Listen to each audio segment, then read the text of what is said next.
हे बघा आपलं झिंग्यापासून बनवलेलं अमिनो ऍसिड तयार झालेलं आहे आणि काही या बादलीत तयार करायला ठेवलेलं आहे. हे अजून सोडायचं आहे, त्याच्यामध्ये पाणी ऍड करायचं आणि गाळून घ्यायचं. हे बघा अमिनो ऍसिड आज कारल्याला सोडलेलं आहे. बघा आज कारल्याची वाढ कशी आहे. आज सोडले तर आता आपण 3 दिवसांनी याचा रिझल्ट बघू. हे बघा अशा प्रकारची वेल झालेली आहे. आता हे 15 दिवसाची लावल्यानंतरची झाड आहे. रिझल्ट तर खूप छान आहे. आणि हा बघा सगळ्यात लहान वेल होता, आता शेंडा फुटलेला होता. अशा प्रकारे त्याची वाढ झाली. शेंडा लगेच नव्हता. हे बघा साईडच्या पानातून हे फांदी बाहेर निघून अशा प्रकारे झाले. सगळे झाड वेला दाखवून देते. हे बघा बनवण्याची पद्धत सुद्धा खूप सोपी आहे.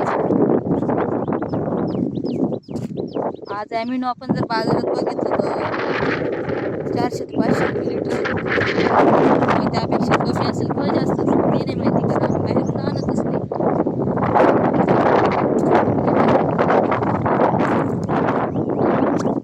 एवढीच एक लाईन लावलेली आम्ही, म्हटलं ट्रायल घेऊ. पहिल्यांदा कारले लावायचे, पावसाळ्यात लावा लागेल.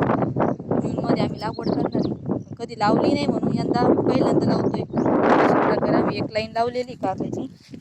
ते बघून घ्या, सगळे वेल मोठे आहे.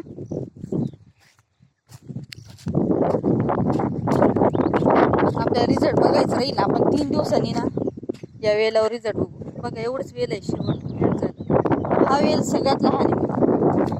आपण बघू आता याचा 3 दिवसात काय रिझल्ट भेटतो. ही दोरी एवढ्यावरती आहे आणि हा वेल अजून दोरीला पुरत पण नाही. बघून घ्या, बघा दोरी अजून एवढी वरती राहते, अजून येल का याला अटकलेलं नाही.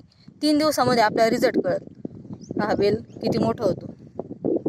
हे बघा जमिनी अजून मुलीची, आजच त्याला आळवणी केली आहे त्याची आणि पाणी पण लावलेलं होतं. आणि वेल पण बघा ना किती सुंदर आहे.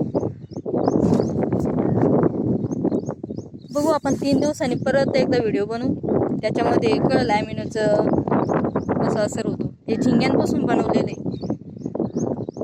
बघा तुम्हाला जर बनवायचं असेल घरी तर कमेंट करा, तर आम्ही कसं बनवले त्याची क्रिया पण सांगू. 7-8 दिवस लागतं त्याला तयार करायला. आता आम्ही तर बनवून ठेवलेले 10-12 लिटर, आम्हाला पुढं टोमॅटोसाठी लागणार आहे.